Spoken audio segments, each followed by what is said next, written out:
नमस्कार दोस्तों, मैं दिनेश चौधरी आपके बीच YouTube के एक इस चैनल पे। और आज अपन बात करेंगे भारत और भारत का भूगोल, जिसमें हम बात करेंगे दोस्तों भारत के स्थिति विस्तार की कि जो इंडिया है, ये भारत है, इसका अस्तित्व है ग्लोब के किस स्थान पर है, कितनी इसकी लंबाई है, कितनी इसकी चौड़ाई है, कितना इसका अक्षांशीय विस्तार है, कितना इसका देशांतरीय विस्तार है, किस महाद्वीप में स्थित है और कौन से गोलार्ध में स्थित है। तो हम सबसे पहले अपन देखते हैं दोस्तों, जो भारत है ये एशिया महाद्वीप के दक्षिणी भाग में स्थित है। एशिया महाद्वीप वैसे उत्तरी गोलार्ध में स्थित है और इसके उत्तरी गोलार्ध के एशिया महाद्वीप स्थित है और इसके दक्षिण में एशिया महाद्वीप के दक्षिणी भाग में कौन स्थित है? इंडिया स्थित है। तो दोस्तों भारत एशिया महाद्वीप के दक्षिणी भाग में स्थित है। इससे आगे हम देखते हैं दोस्तों कि जो भारत है ये भूमध्य रेखा, यानी जो भूमध्य रेखा होती है ग्लोब के बिल्कुल मध्य से होकर गुजरती है, ग्लोब को बराबर दो भागों में बांटती है। उत्तरी भाग को उत्तरी गोलार्ध कहा जाता है, दक्षिणी भाग को दक्षिणी गोलार्ध कहा जाता है। तो भूमध्य रेखा से उत्तर में और जो ग्रीनविच रेखा होती है, जो देशांतरों में एक मुख्य रेखा होती है, इसके पूर्व में पाए जाने के कारण ये उत्तरी पूर्वी गोलार्ध में स्थित है। तो दोस्तों भारत कौन से गोलार्ध में हो गया? उत्तरी पूर्वी गोलार्ध में हो गया। इसके बाद में हम देखते हैं दोस्तों भारत का जो क्षेत्रफल है ये है 32,87,263 वर्ग किलोमीटर। यानी कि जो भारत है, इस भारत का क्षेत्रफल है 32,87,263 वर्ग किलोमीटर, जो विश्व के कुल क्षेत्रफल का 2.4% भाग है। अगर विश्व का जो संपूर्ण क्षेत्रफल 100% है, इस 100% के 2.41% भारत क्या विस्तृत है? भारत विस्तृत है। आगे हम देखते हैं दोस्तों कि जो भारत का क्षेत्रफल की दृष्टि से विश्व में 7वां स्थान है और प्रथम स्थान पर विश्व में आता है रूस। रूस का प्राचीन नाम था सोवियत संघ, लेकिन इसे शीत युद्ध के दौर में महाशक्ति बनने के दौर में इसका विघटन हुआ और 10 राष्ट्रों में विघटन होने के पश्चात जो सोवियत संघ का जो मूल रूप है उसका नाम क्या रहा? रूस है। उस समय भी ये क्षेत्रफल की दृष्टि से सबसे बड़ा राष्ट्र था और आज भी ये क्षेत्रफल की दृष्टि से सबसे बड़ा राष्ट्र है। इसके बाद में हम देखते हैं दोस्तों जो भारत है इसकी जनसंख्या के संदर्भ में, और वो भी 2011 की जनगणना के अनुसार। 2011 की जनगणना के अनुसार भारत की जनसंख्या है 121 करोड़। जो 121 करोड़ है ये विश्व की कुल जनसंख्या का 17.5% भाग है। अगर 100% जो जनसंख्या संपूर्ण विश्व में निवास करती है, इसके 17.5% भाग पर इस भारत में निवास करती है।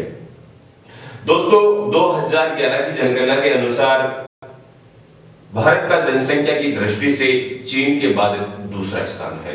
प्रथम स्थान पर चीन आती है और द्वितीय स्थान पर कौन आता है? भारत आता है।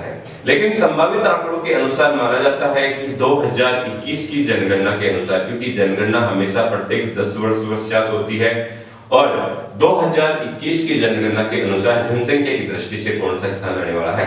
प्रथम स्थान आने वाला है।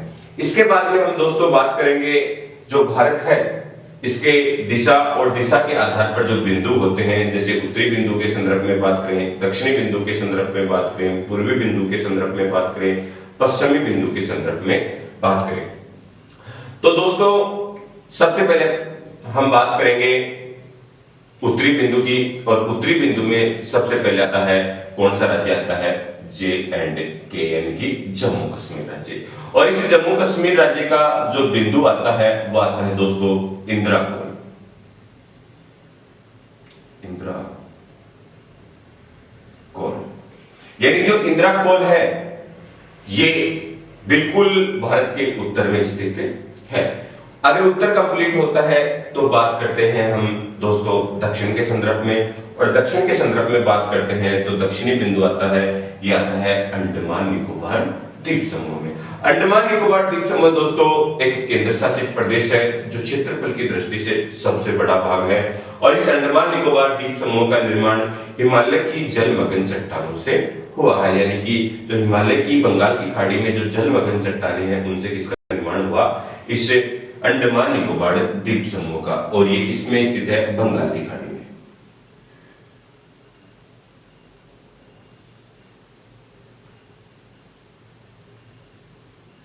और भारत का जो दक्षिणी बिंदु है ये इस अंडमान निकोबार के दक्षिणी भाग अर्थात ग्रेट निकोबार का भाग है जिसका नाम है Indira point. Indira point, Indira point. ठीक है दोस्तों, अब आते हैं मुख्य भूमि के संदर्भ में। और मुख्य भूमि के संदर्भ में बात करें तो मुख्य भूमि के संदर्भ में दक्षिणी राज्य आता है तमिलनाडु, जिसको मैं अंकित कर रहा हूं टी से, और इसका बिंदु आता है कन्याकुमारी।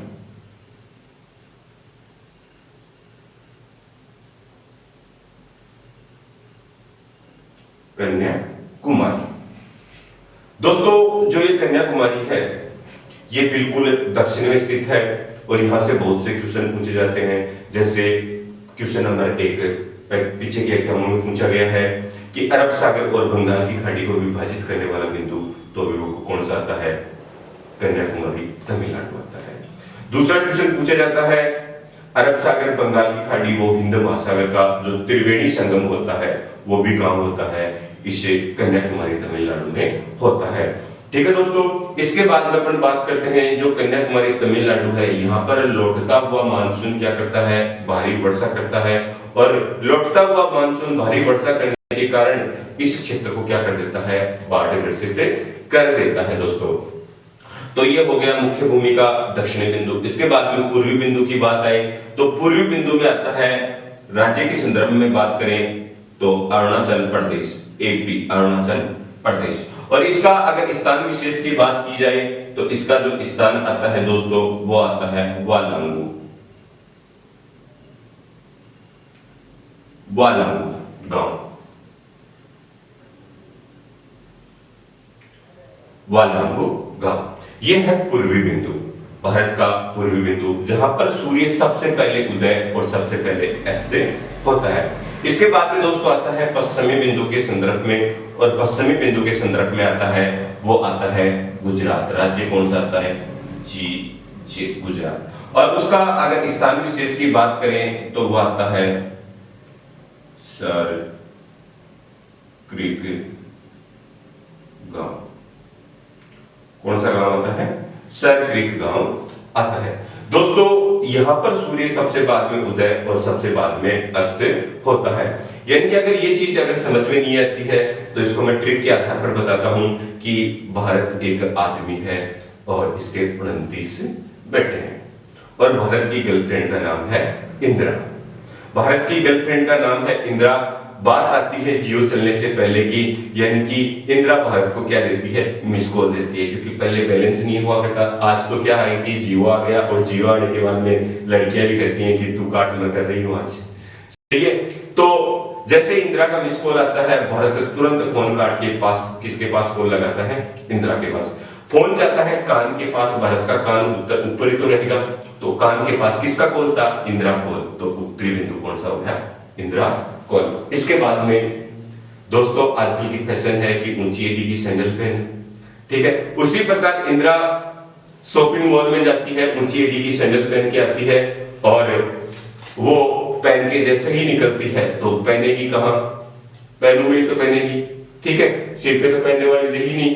तो जैसे ही वो पैर यानी कि पहन कर चलती है उसके पैर से पॉइंट बढ़ते हैं। किसके पॉइंट, किसके पैर से मिले, इंदिरा के पैर से मिले, तो वो दक्षिणी बिंदु हो गया इंदिरा पॉइंट। इसके बाद में बात करते हैं दोस्तों की जो अफेयर होता है हमारों के बीच में होता है, क्योंकि शादीशुदा को तो जरूरत ही कम पड़ती है, लेकिन आजकल तो वो भी किसी से कम नहीं है। उसी प्रकार जो कंवारी लड़की होती है उसे क्या कहा जाता है, कन्या कहा जाता है। तो यह मुख्य भूमि का दक्षिणी बिंदु हो गया कन्याकुमारी। दोस्तों अब क्या होता है, भारत और इंदिरा के बीच में लड़ाई हो जाती है और लड़ाई होने से पहले यानी कि इनका जो जजमेंट बिठाने वाले थे उस आदमी का नाम था वालांगू।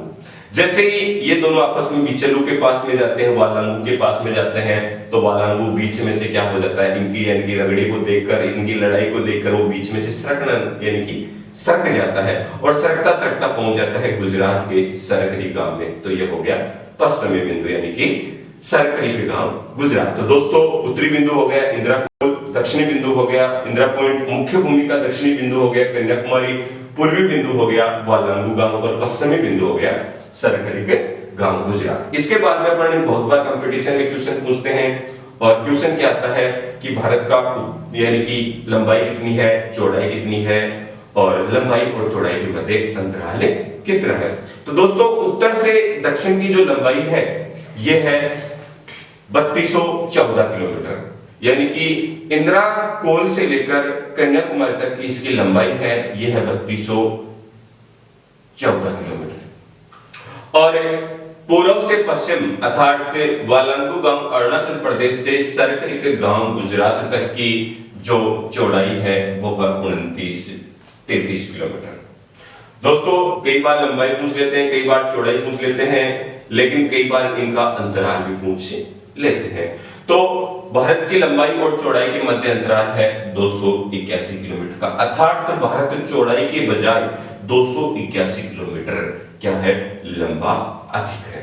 इसके बाद में मैं बताता हूं दोस्तों कि जो भारत है ये जो ग्रीनविच रेखा से उत्तर में स्थित है और कितने किलोमीटर उत्तर में स्थित है, ये है 876 किलोमीटर उत्तर में स्थित है 876 किलोमीटर उत्तर में स्थित है। ठीक है दोस्तों, आगे की बात अगले वीडियो में अपन देखते हैं। सबको धन्यवाद। और ये अगर वीडियो पसंद आया तो लाइक दबाएं, लाइक का बटन दबाएं और अपने दोस्तों को शेयर करें। ठीक है दोस्तों, प्रत्येक यानी कि वैकेंसी के